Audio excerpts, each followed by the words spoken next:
Hello, everyone. It's Shane Kanto, your Wasteland Reviewer, and welcome to the Wasteland Retrospective here on the SPDM Crew Podcasting Network. And this is my weekly show where my guests and I each pick a film related in some shape or form. And hopefully, by the end of this episode, you'll have two movies to go check out.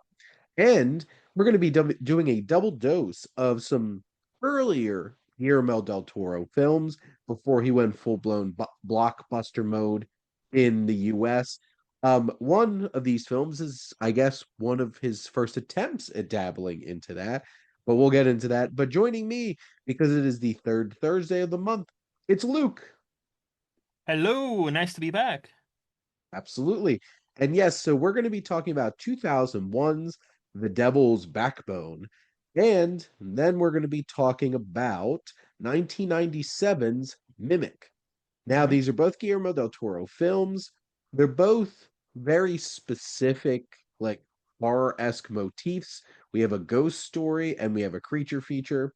But one of these is basically Guillermo del Toro doing his thing. One of these is a studio getting all up in his business. So we'll Yes. see how we go with that.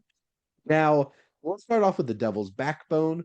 So after Carlos, a 12-year-old whose father has died in the Spanish Civil War, arrives at an ominous boys' orphanage, he discovers the school is haunted and has many dark secrets, which he must uncover. So this isn't so like it's starring Marissa Paredes, Federico Lupi, or like two with the veteran cast of the film. But Guillermo del Toro directed this. But Luke, what were your general thoughts on The Devil's Backbone? So I liked it.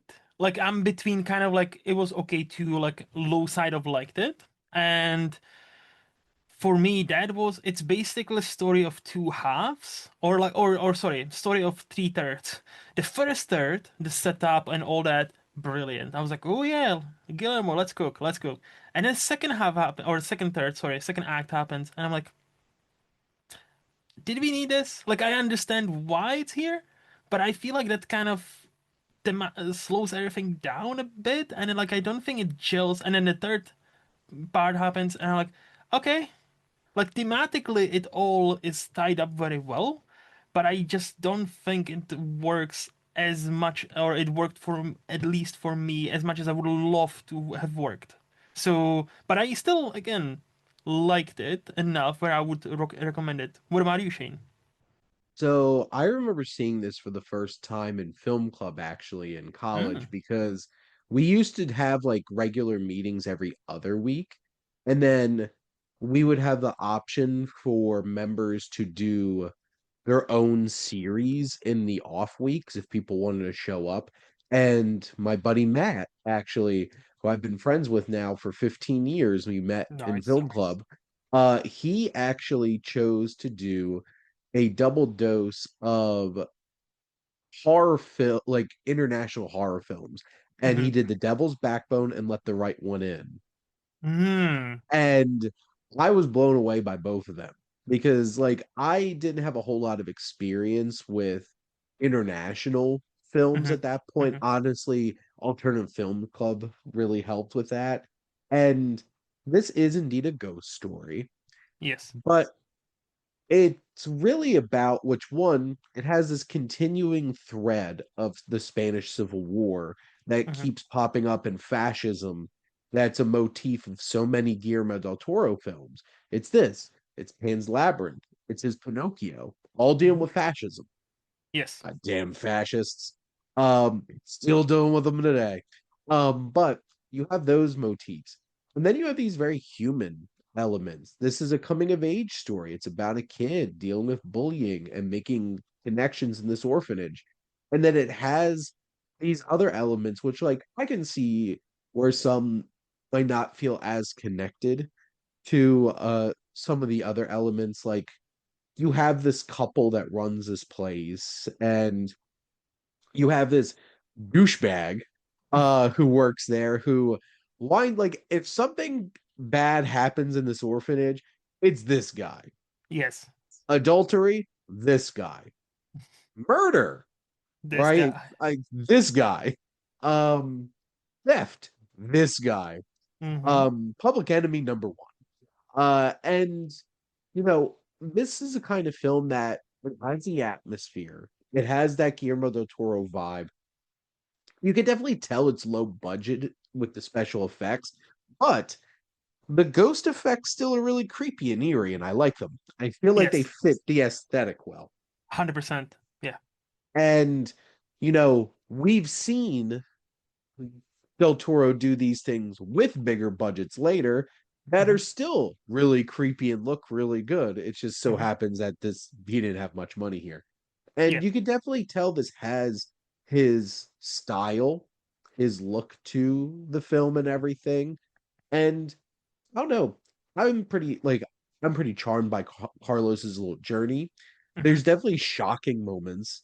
Like this does not pull punches. Not everybody makes out of this situation okay. Mm-hmm. And there's pretty cathartic moments in it. But I guess let's start with some of the things I guess Luke that really like worked for you about the Mm-hmm. film. So, couple of things. First of all, I know we're not talking about this one, but to let the right one in the Swedish version, the original, it's such an amazing movie. And I don't know if it's a hot take, but the American movie remake, many people I know like, it's mid. Like to me, it was such a mid movie. It was like, oh yeah, this is what Americans would do. Sorry, sorry, sorry. Not to stereotype How anybody, dare but you like, attack Matt I Reeves know. personally on that No, level? Matrix is great. Matrix is this, but I would argue, not argue. This is still by far his weakest movie. But we're not talking about this. No. Just to shout out another like Swedish great feature, vampire feature, not a ghost feature. Anyway, Mm. this movie, part of the thing, part of one of the reasons I still like it, even if the pieces of the puzzle do not necessarily fit in together for me at least, is Guillermo del Toro and his sense of direction, his sense of he this is a ghost story, but as he often puts it in his movies, the ghosts are not the monsters. So, and and this, it's a big theme. Like, we open and close this movie, this narration, and like, what is a ghost? Is it a person? Like, and like how you can be a ghost even without being dead. And the main antagonist, what's his name again? Jacinto? No, Jacinto? Jacinto. Yeah. That's it's effectively, and this is I feel like on a rewatch it might improve. Effectively, this is a big part of his story, especially in the last 10-15 minutes when we learn more about him and how even like this due to everything that's happened to him and when he was little, he's been living but almost this ghost like where you know he has to steal the gold, he has to no well he kills a kid but it's an accident. I don't think the movie portrays it in a way where it's like I don't think he wanted to do that. Manslaughter. Yeah, but then obviously then he tied up the kid and threw him in that thingy majiggy, like it's a well but it's a fucking big well. Yes. So he threw him there. So I really like that thematically, like what does it mean to be ghost? That you don't have to be a ghost. You don't have to be dead to be a ghost. And not ghosts are scary. Some just wanted revenge. So I Revenge. liked yes of the Sith. And I like that, and I like the performances. I liked the vibe of the movie, but especially from the first third, like the setup of the boys' orphanage. You Mm. know, there might be a ghost lurking around. I really like that and how Guillermo, deals with that. Yes, you can tell it's a fairly low budget, but we need to mention another Spanish filmmaker helped him out massively with this movie. And basically, to my understanding from what I've read, the reason we have Guillermo del Toro still around is because of Pedro Almodovar, like a icon, giant of not just a Spanish cinema, but a cinema. Yep. Because yeah, after The Mimic and his experience, we will talk about it soon. He nobody wanted to hire him because Harvey Weinstein was shit talking him all over Hollywood, Guillermo del Toro. So he had to kind of retreat for a couple of years. And it was only due to Pedro Almodovar seeing Kronos, his first feature, that Mm. he actually got to make this movie because he was like, "No, I'll produce your next movie. Let's go to Spain." Right? So thank fuck for Pedro Almodovar. Yeah. Anyway, so yeah, so that was basically those are my positives. So I really like it because you can still see at least the author behind the camera, which is Guillermo del Toro. Which is interesting that you bring up Almodovar and his connection with Guillermo del Toro, because to make very clear, like Guillermo del Toro is one of like the big three Mexican filmmakers Yes. that had come out of like that time period Mm-hmm. together, and won 5 out of 6 directorial Oscars in a row, Yes. with him and Alfonso Cuarón and Alejandro González Iñárritu. But it's interesting. I guess that's where he got this connection with Spain, Mm-hmm. potentially, is through that connection with Almodovar, because some of Guillermo del Toro's films are like very iconically Spain and like Spanish Well, in this like was supposed Pan's to be Labyrinth. Mexican Civil War. So they, because of that, because of him being in Spain, they made it with predominantly Spanish cast, and they changed Mhm. the original script. Apparently, was backdrop was a Mexican Civil War, so they changed to Yeah. Spanish Civil War. Yep. Which then continued thematically into his Yep. other films, because like Pan's Labyrinth is very Yes. clearly and iconically about the Spanish Civil War and the rise of fascism and stuff like that. And this kind of feels like it walked so Pan's Labyrinth could run in Well, terms of some of those elements mhm. for sure. Well, Guillermo says, and he likes to say this a lot because he says this about his Pinocchio and now Frankenstein, that they are the same movie but a different side of the same coin. He Mm. said that he views Devil's Backbone as a brotherly feature to Pan's Labyrinth, which is like a sisterly feature to the same conflict. So Yeah. he often so apparently he says, yeah, I see Devil's Backbone and Pan's Labyrinth, the masculine and feminine side of the same coin. And that's very clear and Mhm.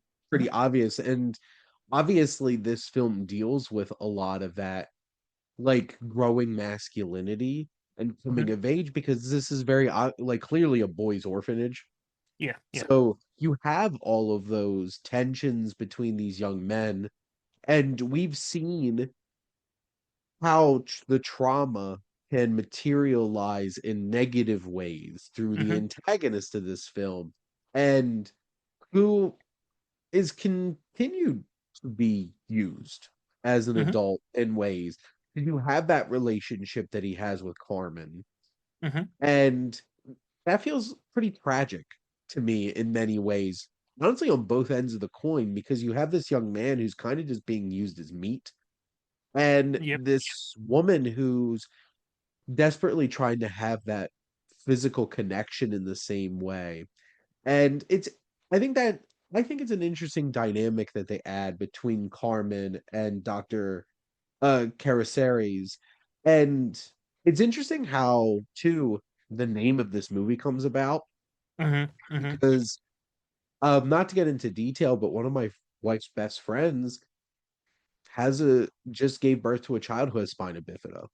Ah. And that's what that is, the devil's backbone. Obviously, they didn't have technology back then to be able to do anything about it. And like you could be born completely with your spine on the outside, which was almost a death sentence at that point. And Yep. then, they put them in jars, which, if I'm not mistaken, they're inferring spine cells, right?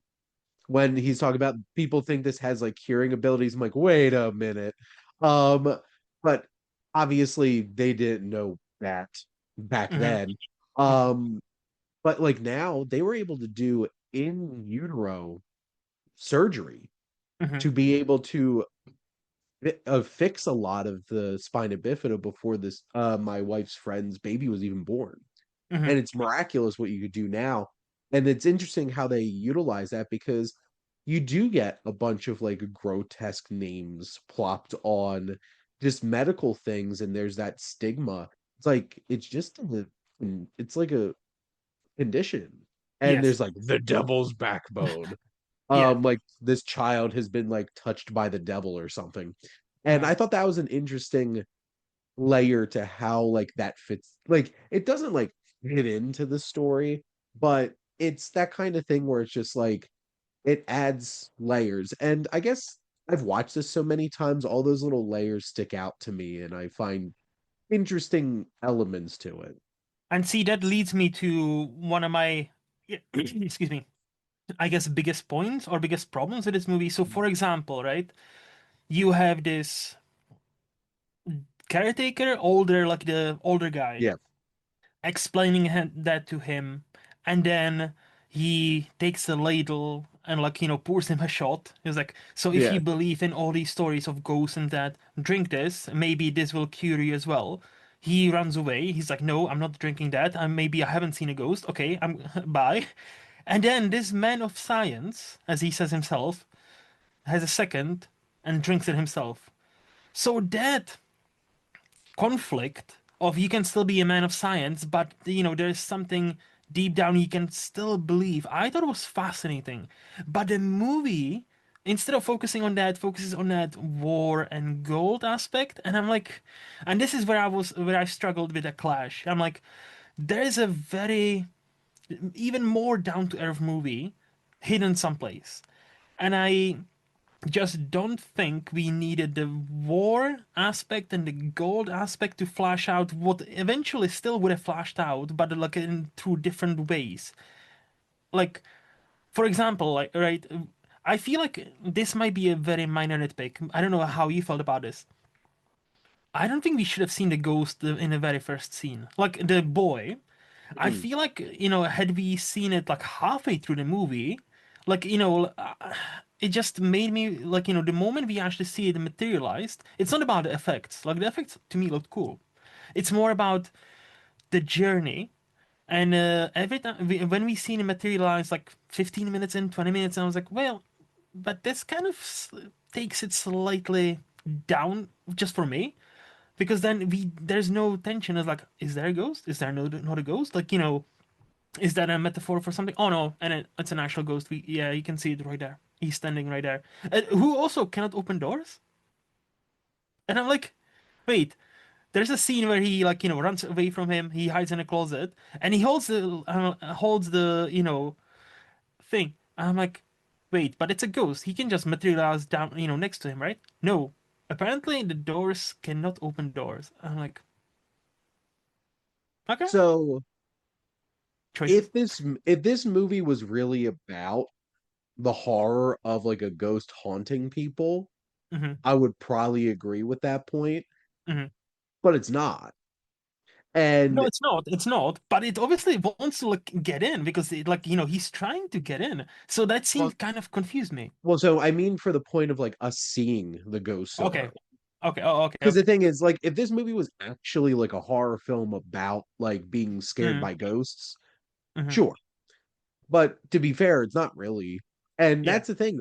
All of Guillermo del Toro's films that are, you know, leveraging these horror iconic motifs and stuff like that are never actually about those Yeah. things. Yeah. And because the ghost isn't the like you pointed out at the beginning, like the ghost isn't the real monster here. Mm-hmm.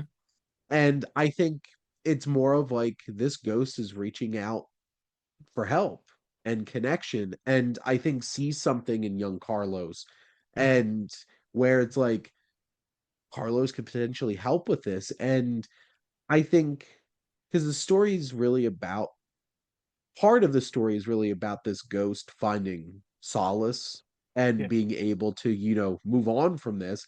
And I cared more about you do get a very satisfying closing of that loop. I didn't Yes. need this to be like it's still eerie enough. I didn't need it to be I think the film wants you to know there is a ghost from the beginning, like a Mm-hmm. literal Mm-hmm. ghost. Literal Mm-hmm. ghost exists. Mm-hmm. And yeah, I'll admit, like, there's a lot of threads to this film. Like, narratively, there's a lot of ideas, there's a lot of subplots going on here. And did this film of a little over an hour and 45 minutes need all of that? Probably not. But I feel like there's enough humanity and layers injected to all of these things that I feel like, for me, having seen this a few times, I feel like it does come together well in Hmm. terms of how it all converges. Hmm. But like, I have also never seen a film that is a little bit more leaned out and a little bit more focused on certain things. And, it does dive into all of, like, it does a lot of genre bending. It's like it turns into a bit of a heist film towards the end, but more from the obviously the victim's side of things. So like we're not Hmm. seeing this young man putting a team together who are also, unreliable and a bunch of assholes. Yeah. Um and I feel like the undercurrent of war is better suited in a film like this and better executed. It's still like I still feel like a film like Pan's Labyrinth is Hmm. like the really refined version of this kind of idea, but I don't think it's on like Gangs of New York level where it's just like, whoa, wait a minute. Why the hell are we swerving in the third act of this movie to be like, it's all about war? It's all been about war Hmm. the whole time. I Hmm. was like, no, it wasn't. Hmm. No, it was not. So I can see where you're coming from. I guess just from my experience with the film, I felt more invested in all those different elements, and I felt like I wanted to see where they all went, I guess. No, like, look, me too, and that's why I'm kind of maybe slightly harsh on it. But even though, again, I still liked it. I Yeah. like this is a Blu-ray on my shelf. I'm not gonna get rid of because I can see myself getting back to this and maybe on this because this was only my first watch, right? Yep. So maybe on a rewatch, some of the points will bother me less. Like for example, what I really liked is again when you realize it's also Jacinto's story, like the bad guy story. Yeah. That parallel is so obvious towards the end because when we see Carlos come in, he doesn't know he's gonna stay, and he just hears the car and he runs away. And then towards the end, they tell him, "Oh yeah, we're just gonna get check the car," and they run away from him, and he also runs away after the car. So he's literally at the same place as Carlos was at the beginning, except Carlos, wasn't too grumpy about it. Like he was grumpy for a bit, and then it's like, okay, let me make the best out of a bad situation. Whereas this, and again, this is all the ghost. Who is a ghost? What is a ghost? So I think, and that's why I said, like, I think thematically, it actually still works at the end, and I think that movie, and because of Guillermo del Toro, how he gets there, I really liked. I just didn't understood why we needed this mainly the second portion of the movie, especially when we had the man of science versus science versus nature, science versus like mysticism, or like religion in a way. Like that could have been something that could have been explored a bit more, not just hinted at. I just and for me that was one of those things that stopped me from loving it. But I still would recommend this movie because it is. I feel like this is one of the most underseen Guillermo del Toro movies that's out there, and it should be seen more. I definitely agree. I think this is like, 'cause I've seen Kronos and I like Mhm. Kronos too. I feel like this is like the film Mhm. that's like Guillermo del Toro's like, this is me. Mhm. And I think this is like that jumping off point for him as Yeah. a filmmaker. And like it's crazy because like there is just so many films that like you feel like he should have so many more films that he's Mhm. directed only because my God, how many different films has he been attached to Yes. over the Yes. years that didn't Hobbit. wind up happening? Um, because to put into context, so Kronos was his first feature in 1992. He did Mhm. Mimic in 97, and then it took to 2001 for The Devil's Backbone to release. And then he got a second chance in more blockbuster films because he did Blade 2 and Hellboy. Yes. And I love the Hellboy movies. Mhm. Hellboy, The Golden Army is one of my favorite comic book movies. I absolutely love that. And then people love Pacific Rim and stuff I, like that. I'm people. Yes, I'm people. Yes, Pacific. The first Pacific Rim is fucking awesome. Second one is not great, but the first one is fucking awesome, and I'll stand on this ground. Thank you very much. There you go. I I gravitate more towards stuff like Pan's Labyrinth and Hmm. this Yeah, yeah. and Shape of Water. I love Shape of Water. Um, Yes. I was people who were like ecstatic that that won Best Picture. Um, but those types of films I really enjoy. Like that's Hmm. the thing. He could do both. He can Yeah. do bigger budget films and then he can do these types of films. This is do you have the Criterion release of this, by the way? And no, I think it's just a basic Blu-ray. For the record, the cover of that Criterion is beautiful. It is so cool and I love it. I did Let used to me have look this it on up. DVD and it was the cover of the DVD looks so cheesy. Like somebody just threw that together real quick. But overall, I think this is one of those films where it's like a filmmaker really finding his voice and it Hmm. really like prominently popping out on screen. So if you haven't Oh, seen The Devil's Backbone, isn't that a cool cover, Luke? it is. And you know what's even cooler? What I've read about on IMDb. So this Criterion release of Devil's Backbone is their spine number 666. Oh my, there So you like go. so, somebody had a good enough time with that. Like, oh, it's a backbone. It's a devil's backbone. You know what? Let's make sure it's 666. And There you I'm go. like, okay. Well, Luke, are you ready to dive into Mimic? Yes, let's talk about a movie. Why took him 4 years to make a devil's Yes. backbone. So Mimic, we have 3 years ago, entomologist Dr. Susan Tyler genetically created an insect to kill cockroaches carrying a virulent disease. Now the insects are out to destroy their only predator, mankind. Yes. So this is from director Guillermo del Toro, and we have an interesting collection of Mira Sorvino, Jeremy Northam, Giancarlo Giannini, Charles S. Dutton, Josh Brolin, F. Murray Abraham, Norman Reedus, just randomly. Now it makes a lot more sense why Norman Reedus is in Blade 2. Um, because he did this one first. But Luke, what were your general thoughts on Mimic? Well, talk about a story of two or like two, three thirds or so yet again it starts very well. Like I was like, oh, first time I was like, oh, cool, cool. This is like 90s dark, gritty Yep. thriller. I'm like, oh, all the things I love. Checkbox, check, check, check, tick, tick, tick. Yes, yes, yes. And then it just starts to be Uh, like, wait, what? Why is this action sequence cut to fuck? Why is this? Wait, what? Where is the love for these monsters that Guillermo del Toro is notorious for? Wait, what? And I was like, before I even read a single IMDb trivia, I was like, this feels like, and I seen obviously Miramax. I was like, this feels like Harvey Weinstein fucking up a movie. This really feel like throughout the movie. I was like, I bet when I open that IMDb trivia page, that's gonna be there. And sure enough, when I finished this movie, yes, it was there. This is apparently there was an article after he was Me Too'd, top 6 movies he helped to destroy, and Mimic was on there. And I'm like, yep. Because yeah, look, it's not a bad movie, it's just painfully average. And unlike Devil's Backbone, where you can see the author behind us, the camera, here, this could have been directed by, Tom, Dick, and Harry, and it would have been the same movie. So like this doesn't feel any kind of voice is being heard besides Harvey Weinstein with his pair of scissors. Just like, yeah, let's make it into action. Let's put in more action. Let's jerky camera because that's so in right now.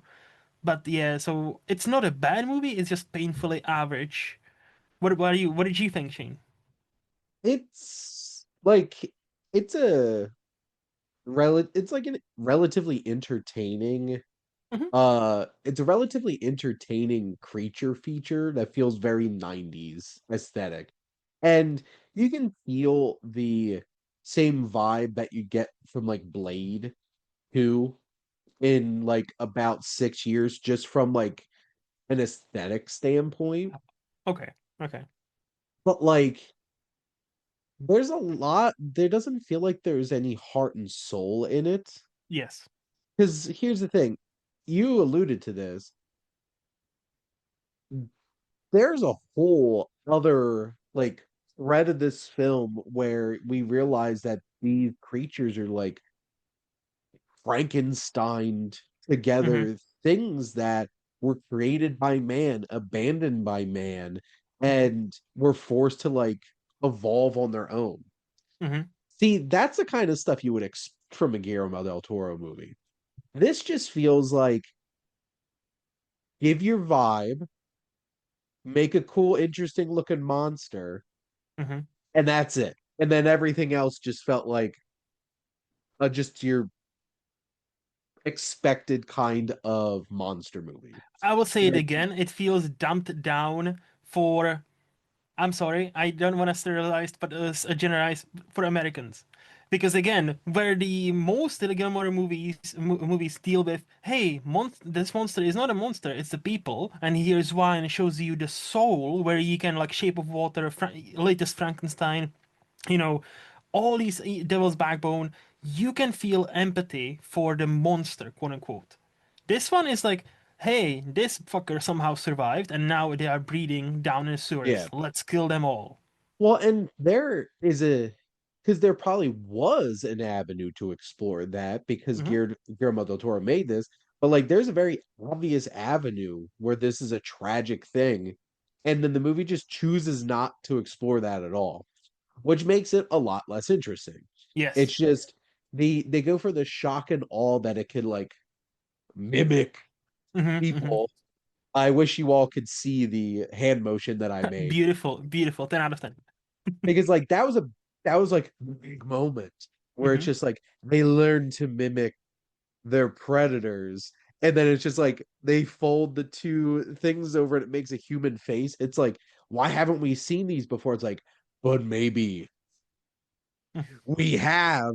And it has that big reveal moment, and that type of scene is what you expect from a monster movie Hmm. that Hmm. doesn't have a lot of depth. That's what it was trying to sell. Like, these scary things have been lurking all along, instead Yeah. of, wow, this is a tragic thing that these creatures were abandoned by their creator and just left in the sewers.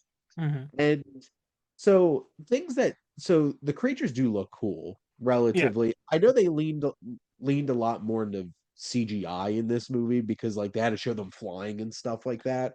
Yeah. Um some of those It's moments don't okay. look the best. Yeah. Like, it's okay. Um I don't it's not many of the characters felt particularly fleshed out in a No. way that I felt much for them. They felt pretty basically like, oh, she wants to be a mother. Mm-hmm. And that's just like the bare minimum amount for us to be like, oh, we feel for her.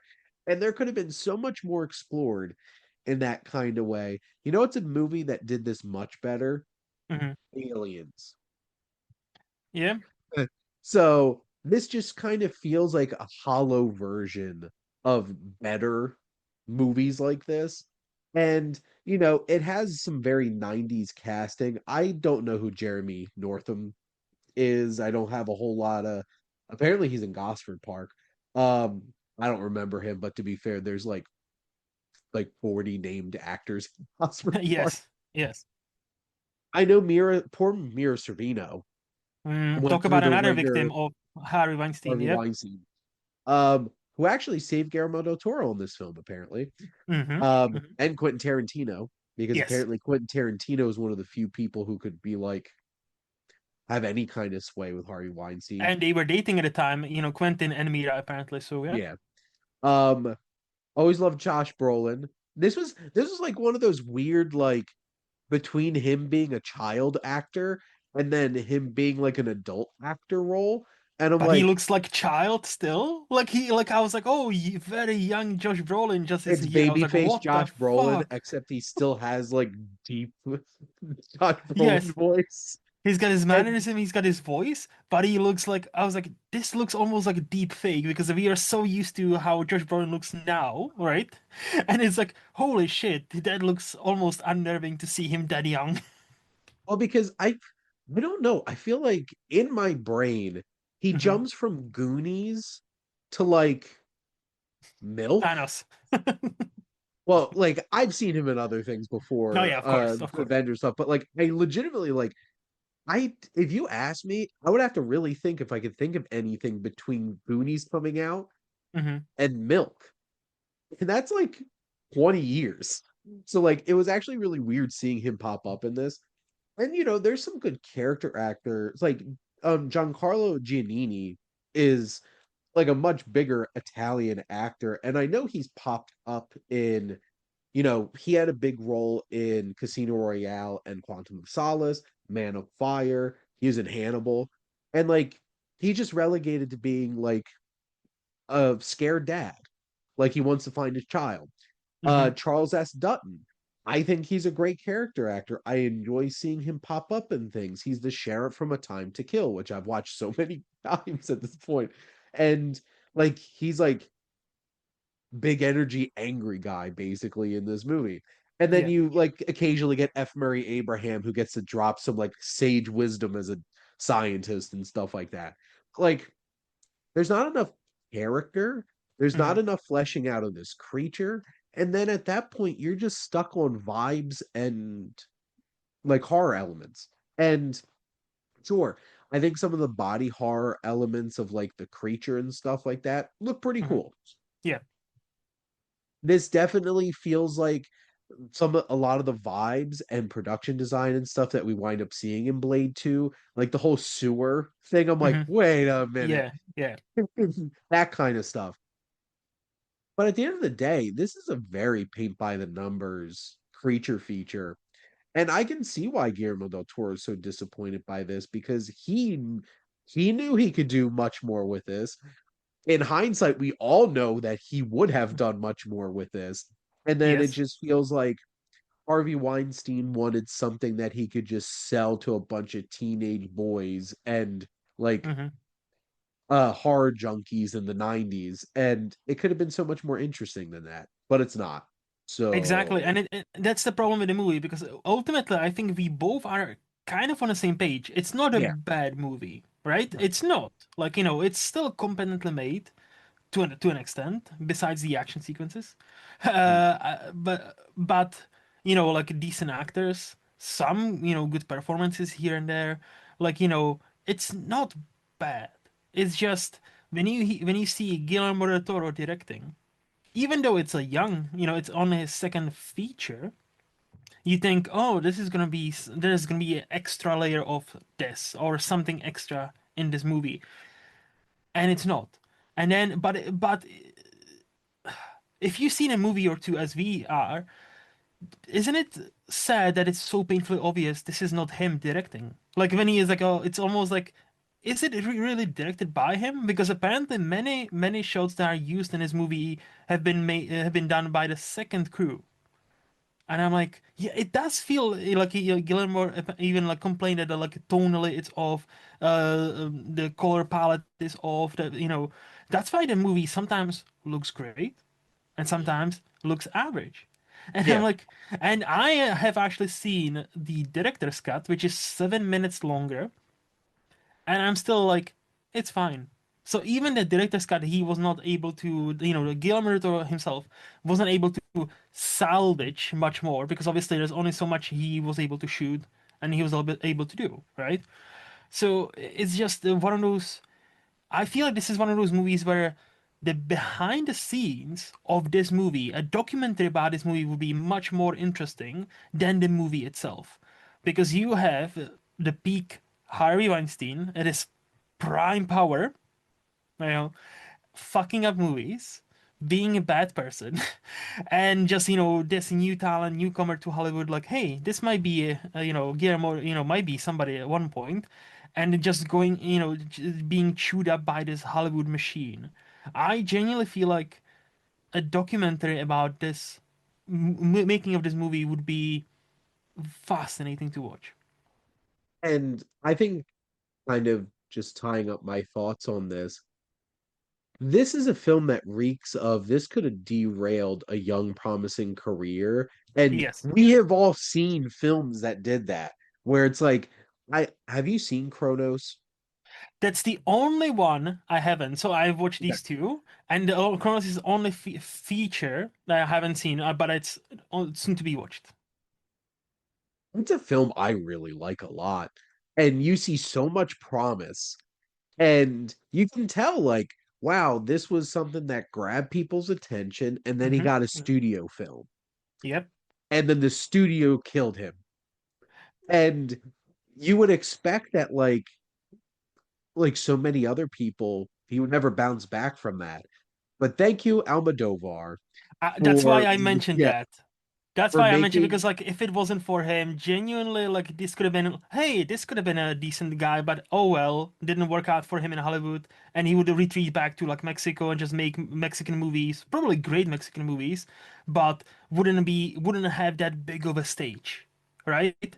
And that would have been such a shame. So thank fuck for Pedro Almodovar, a brilliant filmmaker. B saved Guillermo del Toro, like or at least helped massively, not if not yeah. saved. Well, and because the thing is, think of all the films we wouldn't have at this point, and how what would we do if we didn't have 50 million articles telling us what Guillermo del Toro is going to do next, and Yes. only two of them happen? But to be fair, like we can make fun. If you ever hear this guy talk about art, Yes. movies, horror, really anything, such a passionate, sincere dude who is not taking like what I love about him, side tangent, he's never taking himself seriously. He's make cracking jokes left, right, and center. He's witty, he's funny, but then he can talk about, oh yeah, I have this book on art from 1900, and this is what I based on like in Frankenstein. This is why this scene is here, this with this specific design, because I've seen it in a book from like 1900, because he's got like millions of books at his home apparently that he studies like that. And I'm like, this dude is just so passionate. So even if all the movies of his do not land for me per se, like they're not all 10 out of 10, I just support everything he does because when he's on his best, you can see his sincerity, his passion for art, his passion for cinema, his passion for storytelling and monsters, and how he watches or how he sees monsters for, hey, this monster might not be a bad dude, and Yeah. here's why. Well, and I loved Frankenstein. Mm-hmm. I Mm-hmm. I'm real high on that movie, and Same. Same. at least technically, I'm really hoping that it wins a bunch of Oscars, or at least is in contention We for can a hope. bunch of Oscars. So we'll have to see. But I'm Yeah. always looking forward to what Guillermo del Toro does next, and maybe I think the window's long closed on this. I won Hellboy 3. Um, Oh, that'd be good. it's in 3.5. Yeah. You all can't see, but single tear going down face. But that is a wrap here on another episode of the Wasteland Retrospective. But Luke, thank you so much for coming on and talking movies with me. Always a blast, Shane. Thank you so much for having me back. Absolutely. And next week, Jeff and I will be talking about The Prestige and The Illusionist, one of those pairings that has Yes. happened in cinema where it's like, why did these two studios make the same type of movie at the exact same time? And next month, Luke and I are going to be doing a double dose of some Akira Kurosawa uh samurai films with Toshiro Mifune. It is Yojimbo and Sanjuro. And Just in thank time you for all Christmas. just in time for Christmas.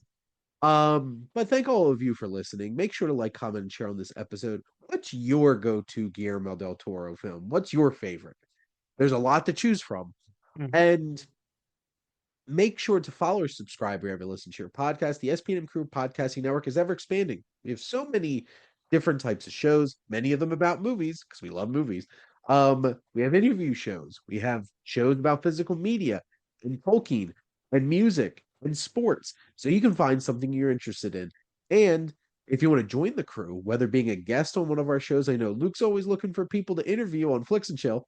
Please. Uh, Shameless plugs. Or if you want to start your own podcast because you have your own idea, reach out to us on our website. And if you like our logo, check out HiFlyer Creative for all your digital marketing needs. But most importantly, thank you as always for tuning in and supporting the Wasteland Retrospective here on the SPDM Crew Podcasting Network.